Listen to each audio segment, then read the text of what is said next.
During his tenure, he was responsible for strengthening Switzerland's political, economic, cultural, and consumer ties in these countries, as well as in Cambodia and Laos. Prior to that, he also represented Switzerland as ambassador to the Philippines, Palau, Micronesia, and the Marshall Islands. With his deep expertise and first-hand experience in diplomacy, Mr. Sieber has played a key role in fostering cooperation between Switzerland and Southeast Asia. He will provide us with valuable insights into the relations between ASEAN and Switzerland, highlighting key aspects of diplomatic, economic, and cultural collaboration. Please join me in welcoming Mr. Sieber.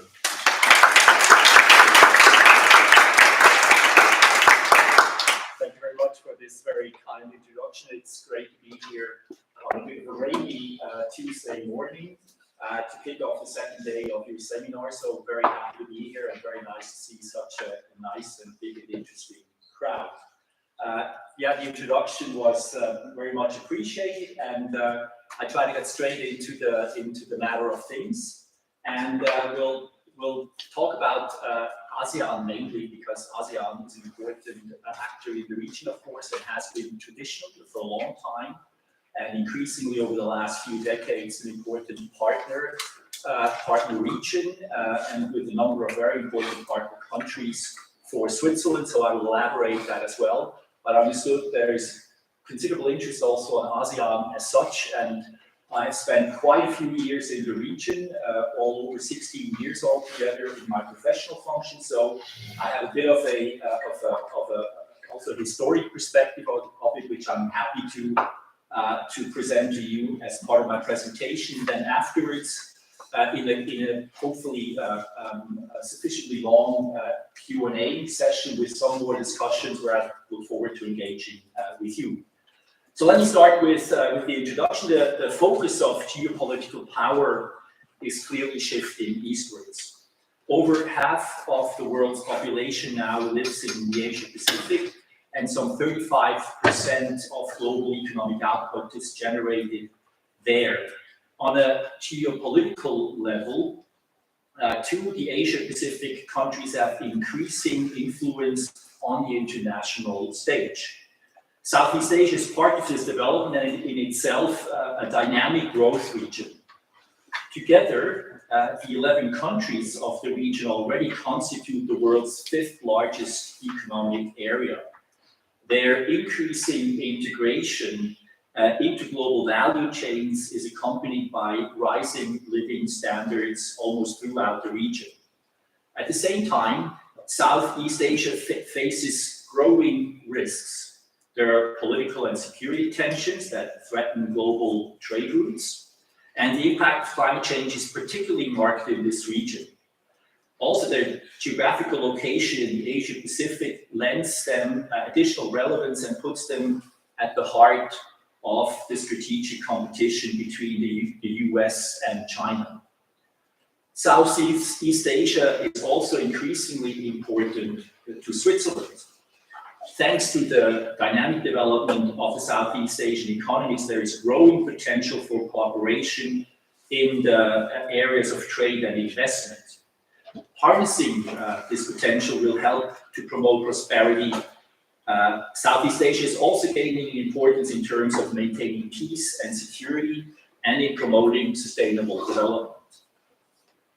Let me start with a historic perspective of Swiss Southeast Asian relations. In addition to other destinations, the Near East, Middle and Far East also regularly welcomed Swiss nationals as early as the 1700s, who in turn spread knowledge about these regions back in Switzerland.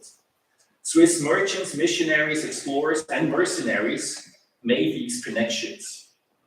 They shared valuable ideas and broadened the intellectual horizons of Switzerland as a landlocked country with no natural resources. In earlier times, the Swiss were not a nation of well-traveled merchants. European countries with sea access channeled their energies into building colonies.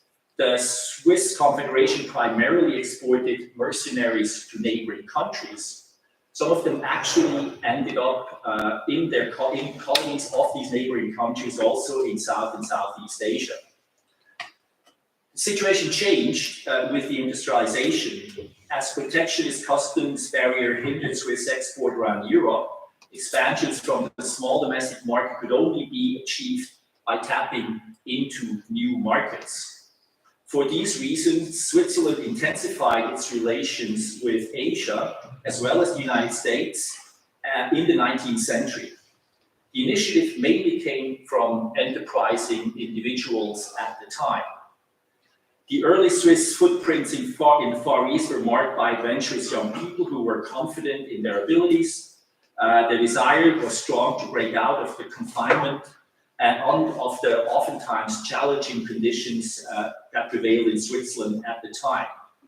Following the footsteps of their English, German, and Dutch and French colleagues, many of them managed to achieve economic success thanks to their ambition, good education, and also, in quite a few cases, of good luck. This said, many Swiss did not succeed. The outward journey itself was a very tough one on sailing boats that weren't always very reliable. And then the climate and the circumstances were very challenging.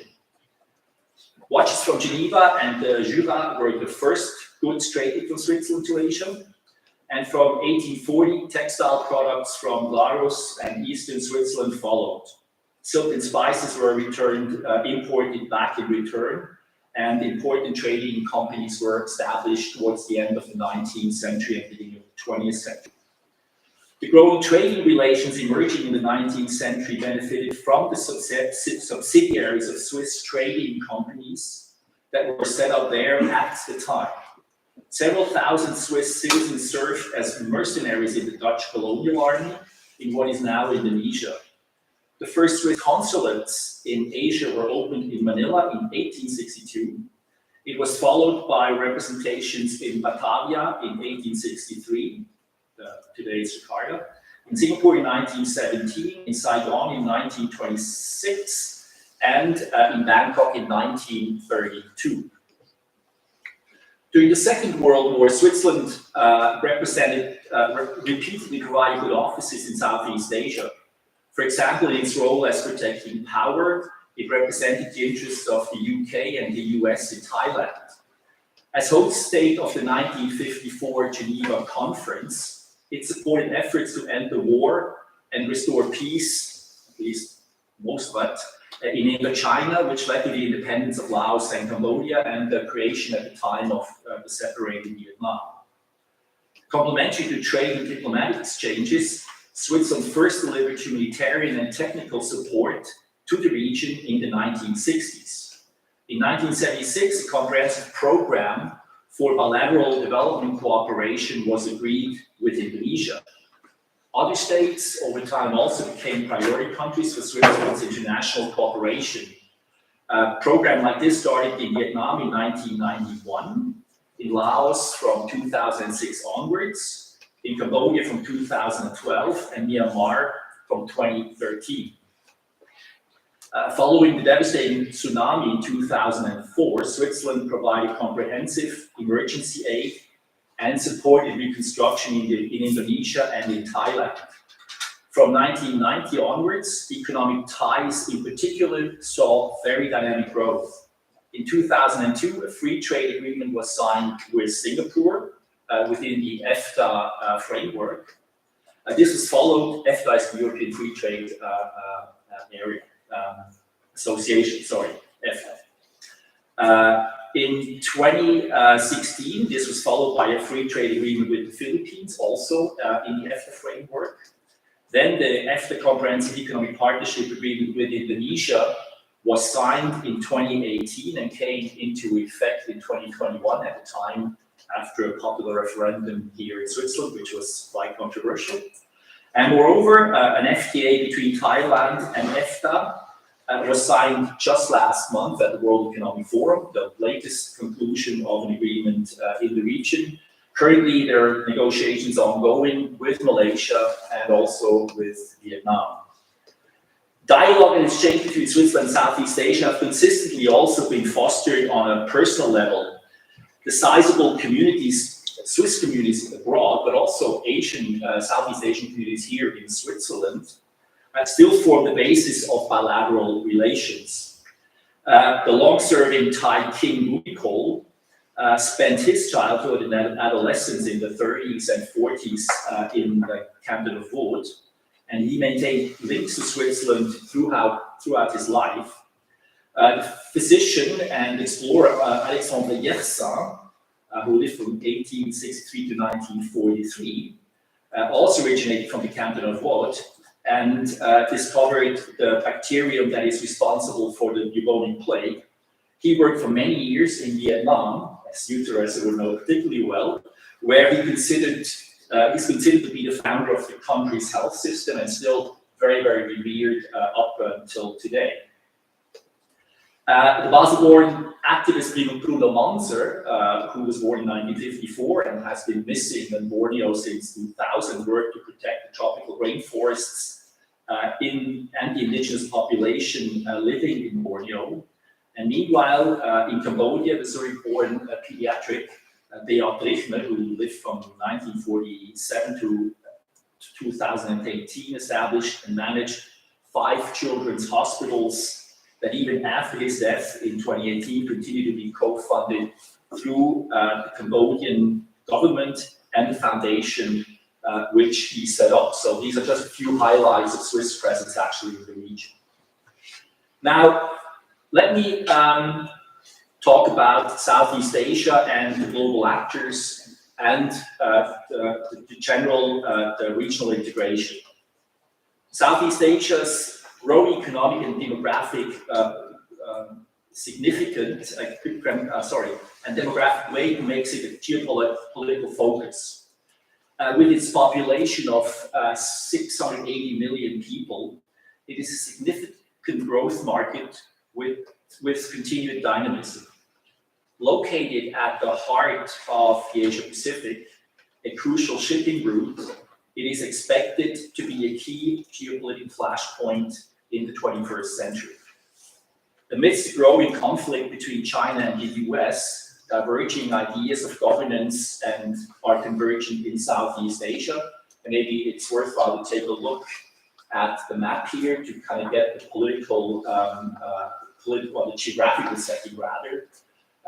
You can see here on the map on the left with China in the north and straddling of Southeast Asia, mainly around China, and then into Australia on the other side of also the ideological difference. It's maybe also interesting to see how ASEAN itself is in a way split or structured, not split, structured into 2 parts. You have continental ASEAN, which is basically around the Mekong Basin, comprising of Myanmar, Laos, Vietnam, Cambodia, and Thailand. And then a more maritime ASEAN, which is more ocean-going oriented with very complex and through island structured geography, with its challenges also, for example, in terms of cooperation and infrastructure, or the other members of the ASEAN countries in the region. I think this helps also see and to analyze the potential and development of Southeast Asia. China considers Southeast Asia as part of its traditional sphere of influence due to historical and cultural ties. Relying on land and maritime routes through the region for access to global markets, China also sees Southeast Asia as crucial in military terms. As a major power, China has significantly expanded its influence in Southeast Asia, becoming its largest trading partner. And this, sorry, this is not the one that I was looking for. I must have missed this one. No, sorry. I suppressed one of the slides that I was going to show you. It shows that over time, especially after the Asian financial crisis, the influence of China in the regions in terms of trade volume increased considerably, and now it's by far the largest trading partner, with more than triple the trade volume of Japan, of Europe, and the US, not accumulated but individually. China maintains close ties with Cambodia, Laos, and Myanmar, providing diplomatic support, investment, and also aid. Pushing to increase its influence in the region, China's strategy involves development of soft power, like providing COVID-19 vaccines, for example. At the same time, it also adopts a confrontational approach, pursuing territorial claims, especially in the South China Sea. A crucial element of China's foreign policy towards Southeast Asia is the Belt and Road Initiative.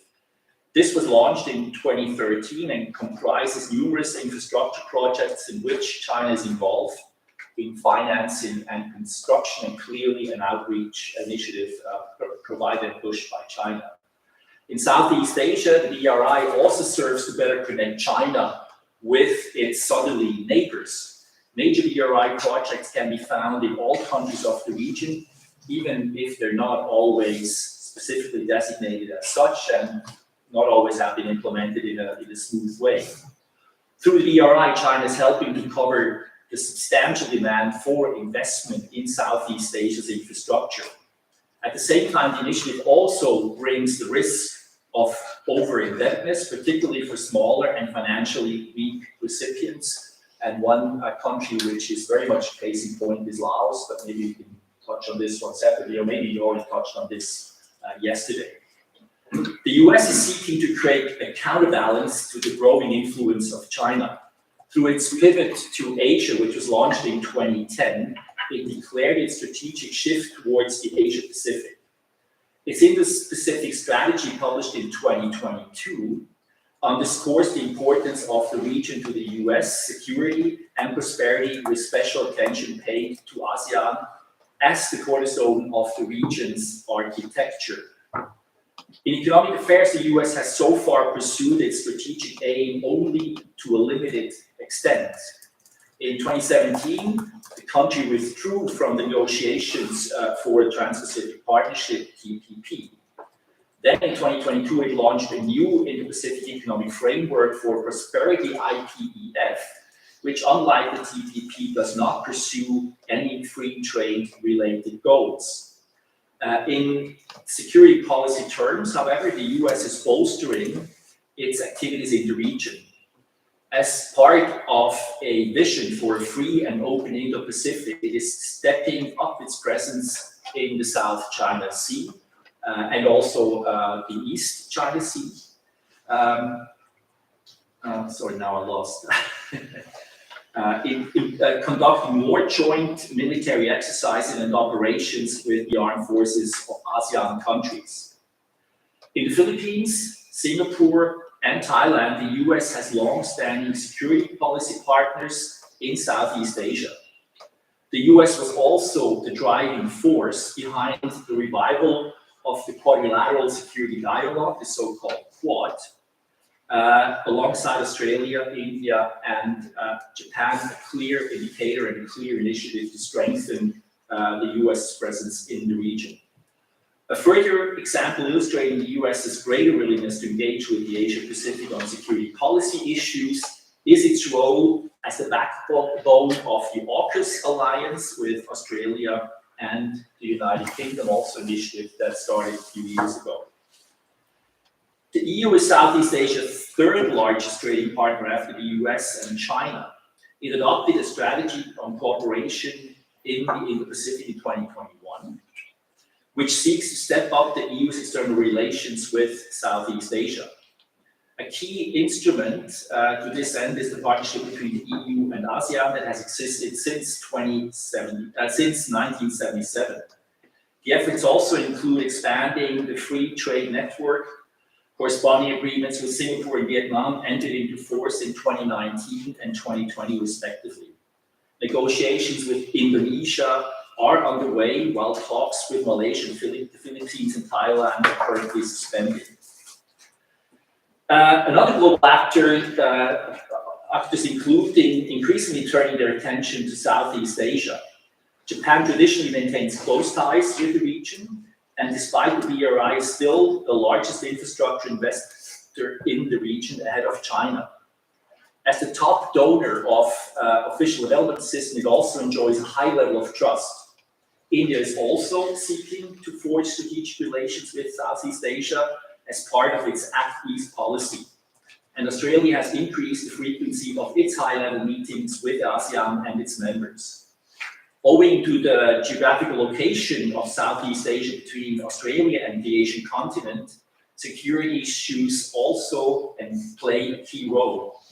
Beyond the Asia Pacific, the UK is seeking new global partnerships following its departure from the EU. It obtained an ASEAN full dialogue partner status in 2021 and is the only country outside the Pacific region to be seeking accession to the Comprehensive and Progressive Agreement for Trans-Pacific Partnership, CPTPP, the Trans-Pacific Partnership successor. Russia is a major arms supplier to Southeast Asia, in particular to Vietnam and to Myanmar. However, its overall significance as an economic partner is limited and has clearly decreased after the end of the Cold War. Russia's military aggression against Ukraine has prompted a variety of reactions in Southeast Asia. While Singapore, for example, is the only country in the region to have imposed sanctions, Myanmar's military regime has thrown its full support behind Russia. Alongside these exceptions, the majority of Southeast Asian countries has held back from taking a strong stance. The majority of, on the one hand, these countries do not want to comprise their relations with Russia and, by extension, with China. On the other hand, the use of force to assert territorial claims, as sanctioned by the US, its allies, and other Western states, is also unacceptable for Southeast Asian countries, particularly amid tensions in the South China Sea. So very, very difficult and challenging balance to maintain. The war in Ukraine illustrates the increasing balancing act that the Southeast Asian countries are forced to maintain in the face of the emerging strategic competition between China and the US. Southeast Asian countries are increasingly under pressure to take a stance, but for the most part, avoid doing so, which is what they've done in the past. They're beneficiaries of China's economic boom, but at the same time appreciate the stabilizing role of the US as guarantor of security in the region. The latter appears all the more necessary, the more assertively China asserts its security interests. Furthermore, reservations about overly close economic ties to China, for reasons including the resulting political dependencies, also justify a rebalancing of interests. Against this backdrop, the countries of Southeast Asia seek a rules-based order in which no outside actor can utilize their weight to put the region at a disadvantage. An important actor in the region is the Association of Southeast Asian Nations, ASEAN, which play a crucial role in promoting such an order, especially in pushing for cooperation and integration among the region, but I'll expand on this a little bit further on in my presentation. Now let's go to regional trends. This is, as you can maybe remember, it's about economic trends, political governance, security, environment, demographics, and migration. And I'll try to shorten this a little bit. There's a lot to talk about this because these are really key factors which influence, and let's see how quickly I can get through this. With regard to the economy, after China and Japan, the ASEAN countries make up the third largest economic area in Asia. With an accumulated gross domestic product of $3.35 trillion in 2021, they contribute 4% to global economic output. Since 2000, the region's real GDP has almost tripled, and high interest rates of economic growth are expected to continue. If this trend prevails, in the longer term, the Southeast Asian economy could be around 1.5 times its current size by 2030. And this is the slide now that depicts this impressive trajectory that the region has gone through economic terms. In the past few decades, a key motor of this dynamic growth has been increasing integration into global value chains. China, Southeast Asia's most important trading partner since 2004, has been a particularly strong driving force in this regard.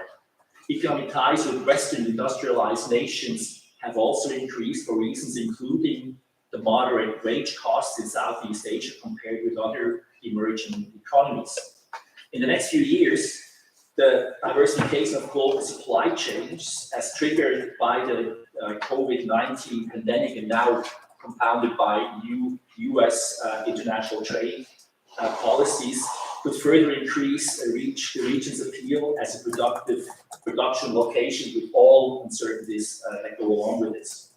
At the same time, the growing geopolitical competition between the major powers, the volatile international environment, and the lower growth forecast for the Chinese economy also presents significant risks for Southeast Asia. The extent to which the region will be able to fulfill its growth potential heavily depends on factors beyond its control. There's been the removal of trade barriers through a number of free trade agreements or trade agreements with countries in the region, with the Republic of Korea, China, Japan, India, Australia, and New Zealand, and Hong Kong, that actually boosted the trade potential. And ASEAN countries have also belonged to the Regional Comprehensive Economic Partnership, RCEP, which is a regional trading arrangement which also comprises China and Japan. The dynamism for the domestic market is also contributing to the positive economic development. The Southeast Asian middle class is growing rapidly and has increasing purchasing power, which you will see when you visit it in a couple of weeks' time. On top of this, digitalization is an additional growth driver. The combination of growing consumer demand and a large digitally adept population has made Southeast Asia a dynamic market for digital business models. Indonesia alone has over 200 million internet users and has produced an array of internationally successful technology companies. Considering the region as a whole, the economic upswing has enabled a remarkable reduction in poverty. Between 2000 and 2020, the number of people having to survive on less than $1.90 a day declined by approximately 90% in the region. This went hand in hand with an improvement of living standards as access to education and healthcare was significantly expanded. Child mortality has halved since 2000, with life expectancy rising to the global average of 73 years. And here is a kind of depiction of where and how this poverty reduction actually occurred. Though progress has been made in Southeast Asia, Cambodia, Laos, Myanmar, and Timor-Leste have not seen comparable poverty reduction. A market prosperity gap exists between countries reflected in their economic structure. Singapore, a modern metropolis with a service-based economy, contrasts with Laos, where most people subsist on farming. Income gaps exist within the countries as well, with ethnic minorities and women disproportionately affected by poverty. In some cases, women lag behind men in education and labor force participation, big challenge for policymakers in the region, especially the countries concerned. Southeast Asia therefore continues to face significant development challenges. The COVID-19 pandemic showed that the progress made is fragile. Millions of people temporarily fell back into poverty with a high level of employment in the informal sector, causing greater uncertainty. In addition, the war in Ukraine led to sometimes serious supply shortages. There are backlogs, especially in the education sector, where a digitalized economy environment places new demands on vocational skills. I have here, here we go.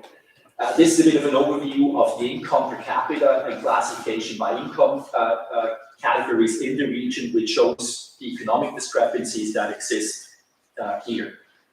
Let me now go to something else. Oh yeah, I'll do this. Good. Let me now go to governance. A number of Southeast Asian countries have seen remarkable democratization in recent decades. These include Indonesia, which since the end of its dictatorship in 1998 has evolved in a short time to become one of the world's largest democracies. Meanwhile, other countries remain autocratic. Southeast Asia therefore has a broad spectrum of different forms of government.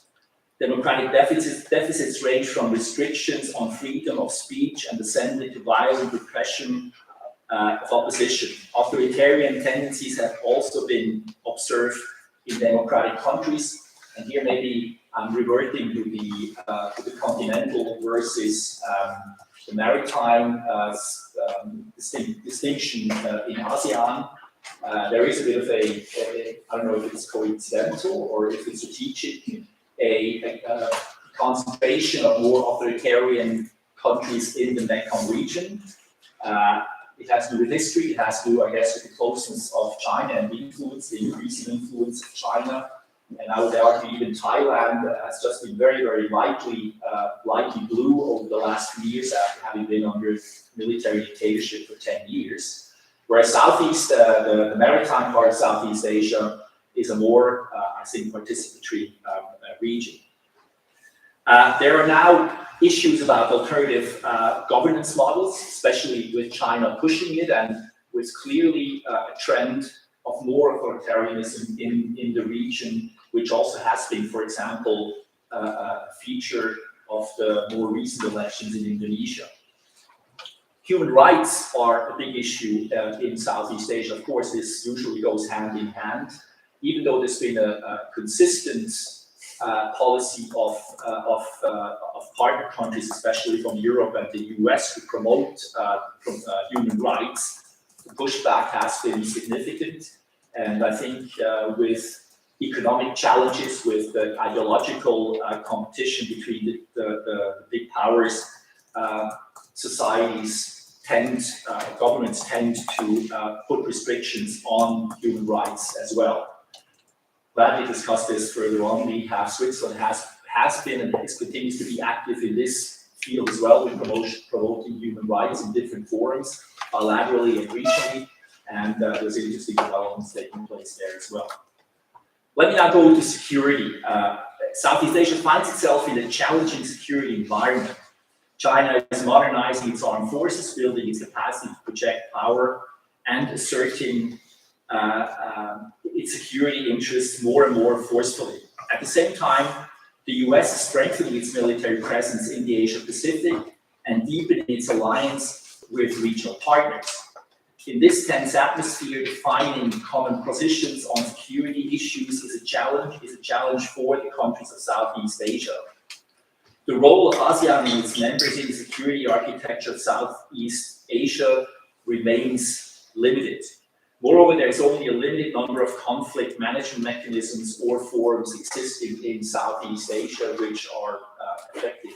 Here I'm mounting a map of the plains of the South China Sea, where China competes in its claims with Brunei Darussalam, Indonesia, Malaysia, the Philippines, and Vietnam, and I guess also Taiwan. There's multiple claims and overlapping claims.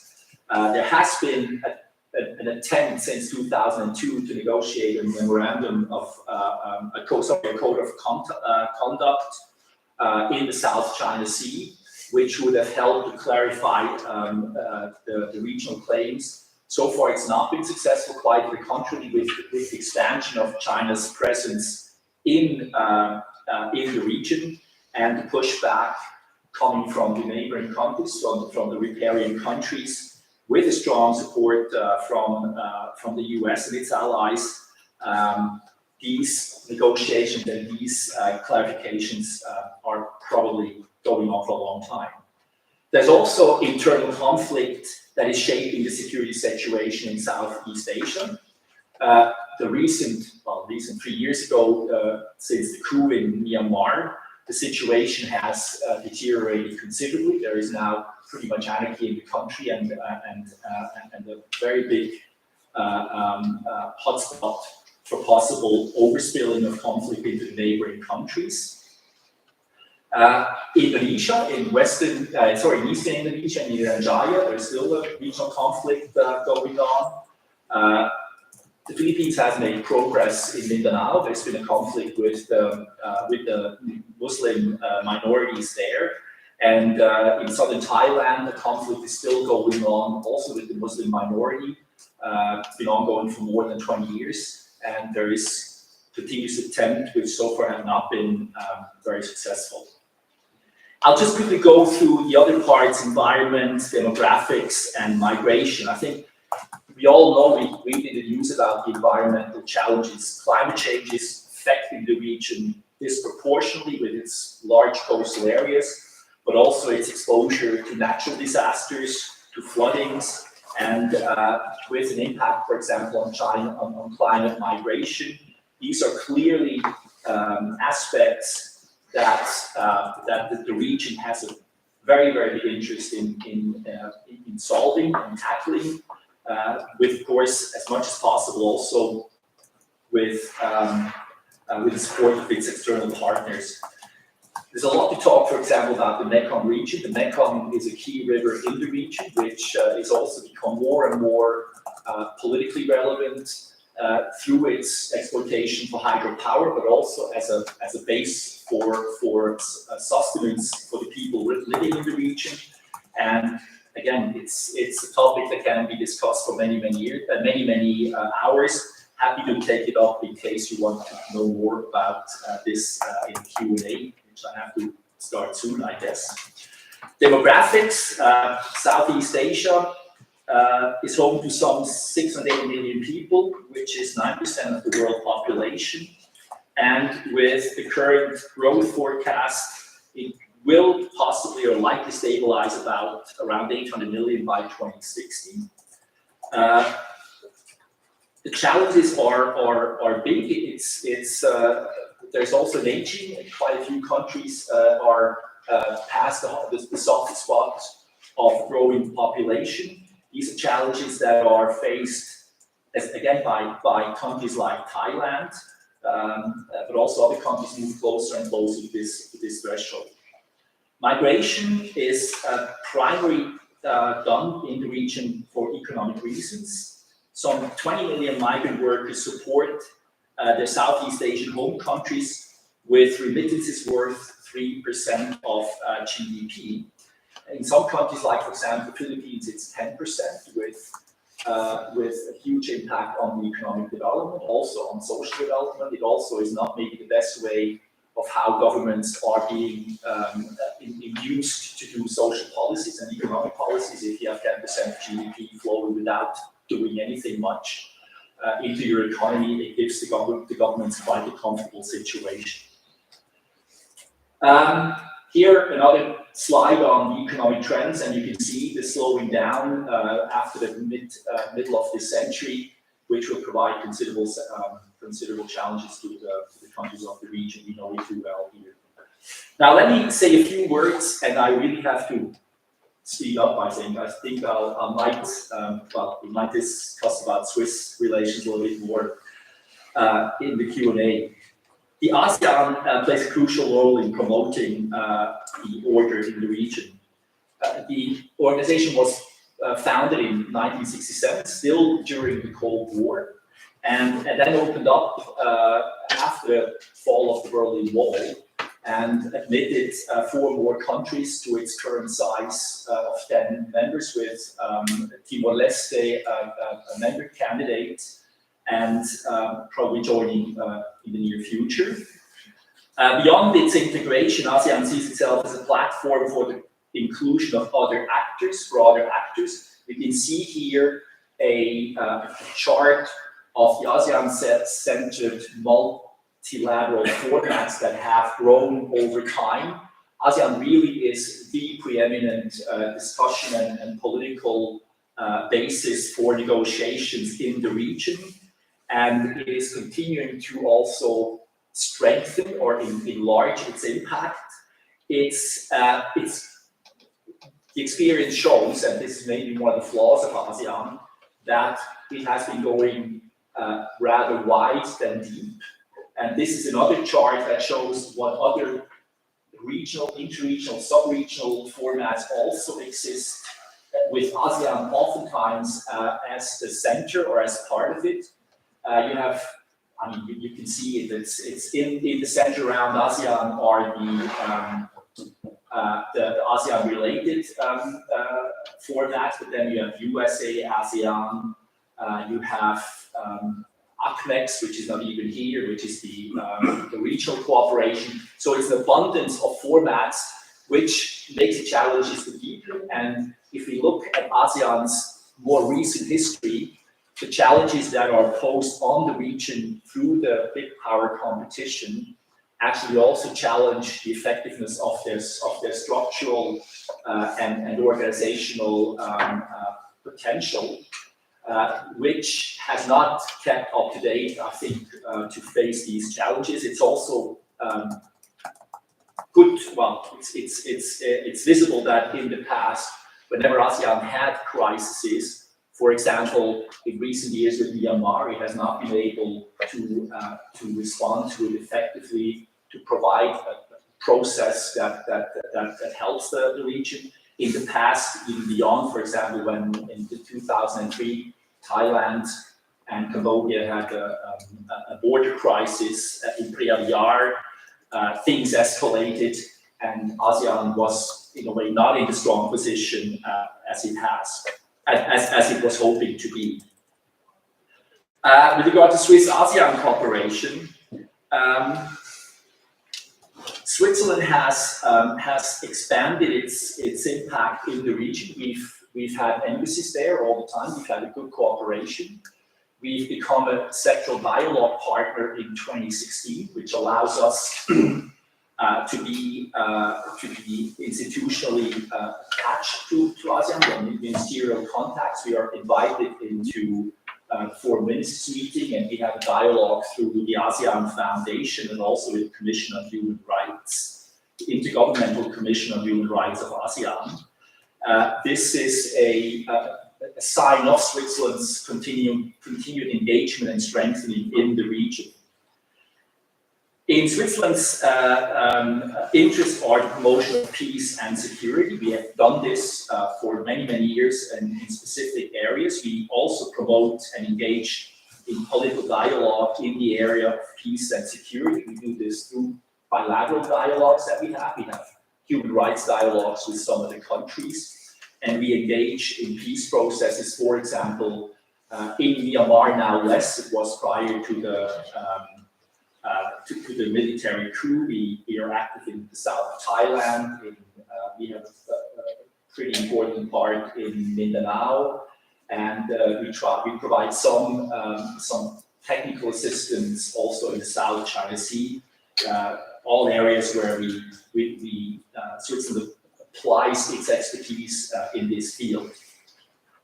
We're also advocating for good framework conditions in economic relations with Southeast Asia.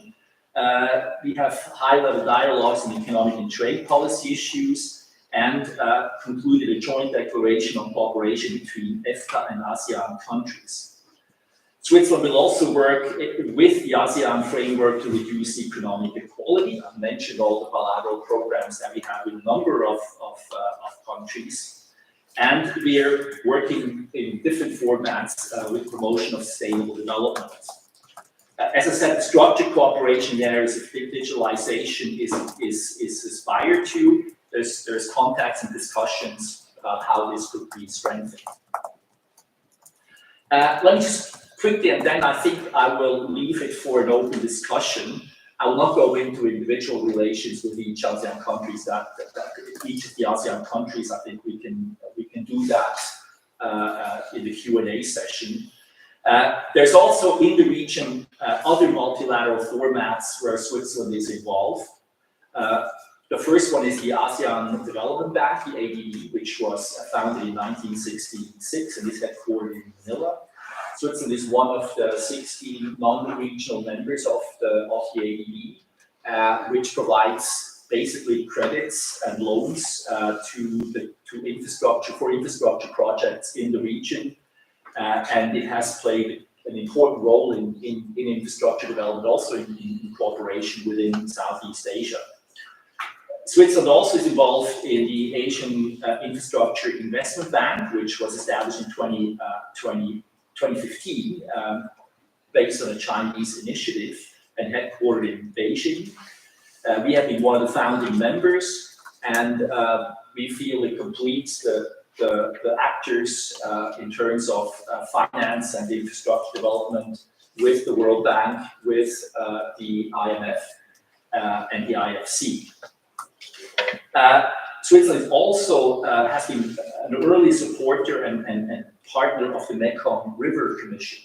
The Mekong River Commission came out of the Mekong Secretariat, which was managed during the Cold War to see to what extent the riparian countries of the Mekong River could be brought to work together to manage the water flows and the development of the region. It was transferred into the Commission in 1995. Headquartered in Vientiane, and we have an ongoing sub-regional partnership where we finance the Mekong River Commission strategically currently until 2030. Switzerland is also a member of the Asia-Europe region. This is a broader regional dialogue format between Southeast Asia and wider Asia, not just Southeast Asia and Europe. And we're also a member of the Intergovernmental Asia-Europe Foundation, which is located in Singapore, and there to promote projects more on the cultural front. Lastly, but certainly not least, we engage every year in the Shangri-La Security Dialogue, which takes place in May usually in Singapore, where key security issues affecting the region and globally are being discussed, where we usually are represented by a defense minister. I think I'll look at the time. I'll leave it at that. I went a lot further than I planned, a lot longer than I planned. I think I opened up for discussions. I think just the last word. ASEAN is facing a lot of challenges. We heard it. It's a dynamic region. It's growing, but it's also being squeezed by the global by increased geopolitical confrontation. ASEAN provides a regional platform that has provided in the past important instruments to maintain dialogue. To what extent it's suited to meet the new challenges, and to what extent it's able to reform itself and to keep it or maybe even more relevant, remains to be seen. One of the features of ASEAN, or rather its member countries, is that none of them has been willing to cede even partly sovereignty to the regional cooperation, to the regional organization, which makes the Secretariat and the organization as such as a relatively weak international actor when it comes to action. And this is something that will be interesting to see whether ASEAN achieves this. Switzerland is very engaged. We remain engaged. The government has a strategy for Southeast Asia as well as for China. So Asia for Switzerland, not just in economic terms, is a key region for historic reasons, but also to diversify its economic interests and its economic activities, and also, of course, realizing that Asia and Southeast Asia will be growing in importance, and of course we want to keep those relations as good and as strengthened as possible. There we go. I think I leave it up to you now to maybe raise points and ask questions. I'm happy to respond to them. Thanks very much. Yes.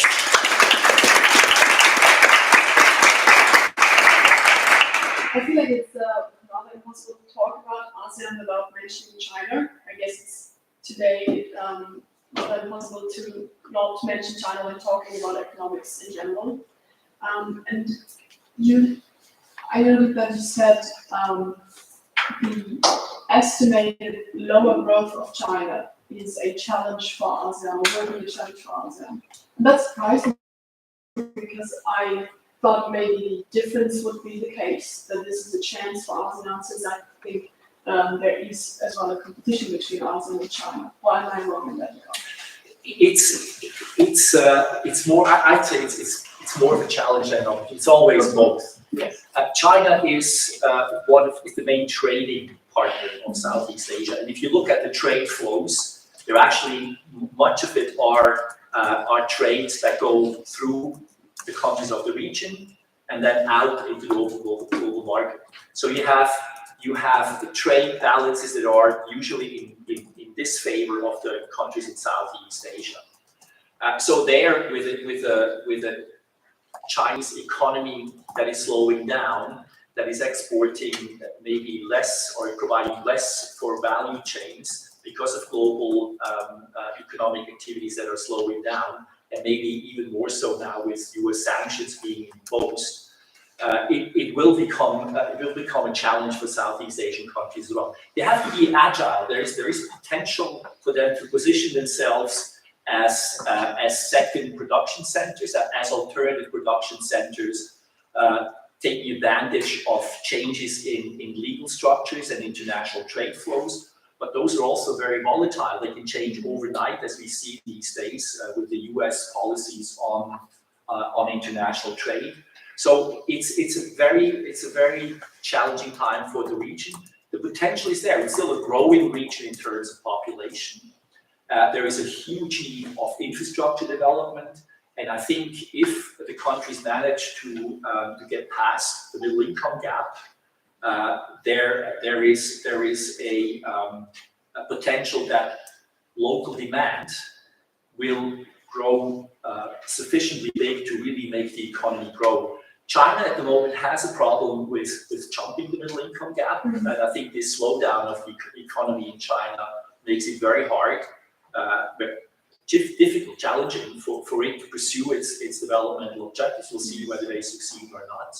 But these factors all make Southeast Asia into a difficult position. But the fact that it is more of a challenge than an opportunity, as you said, is that evidence that ASEAN is quite dependent on China and the economics of China, like we are as well. Yes,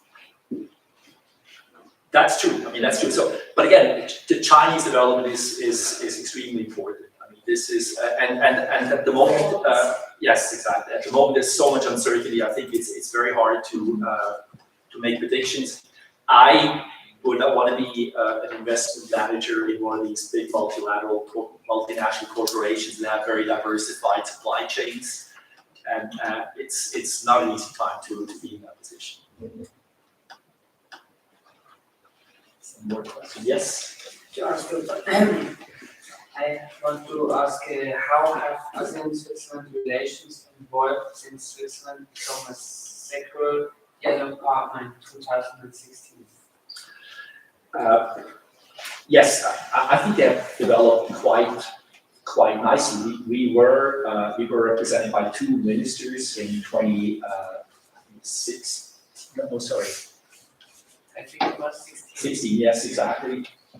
When we were participating in the summit, in the ASEAN summit that year, and we've had regular high-level involvement in the ASEAN foreign ministers meeting in the region with Swiss ministers or state secretaries participating there. So there is a more structured approach. We also have a dialogue with ASEAN, with the Secretariat and the member states, identifying long-term objectives where we cooperate, and these correspond with the priorities that Switzerland has for its cooperation with ASEAN. I mentioned it: promoting peace and security, political dialogue in the areas of peace, framework conditions for economic relations, poverty reduction, inequality reduction, and sustainable development. These are all areas that are covered.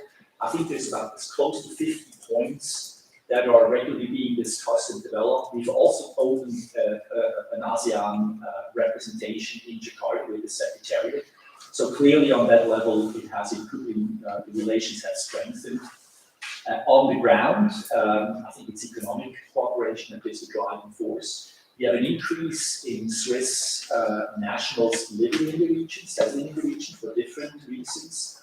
And I think the economic presence of Swiss companies tends to increase, especially in those countries where we sign free trade agreements. So I think it was not key. It's always these political steps. They're in a way a reaction and a bit of a complementarity to the realities on the ground. But I think it was long overdue, and it's good development that we entered into this agreement. Thank you. Sorry, I think I have to stop now because you have to catch Yes, the I know, I have flight. to catch the flight. But thank you very much. It was really interesting to all of us, and thank you for your experience and your insights. Thank you very much. And we will Oh, thank you for yours. Thanks. Thank you very, very much.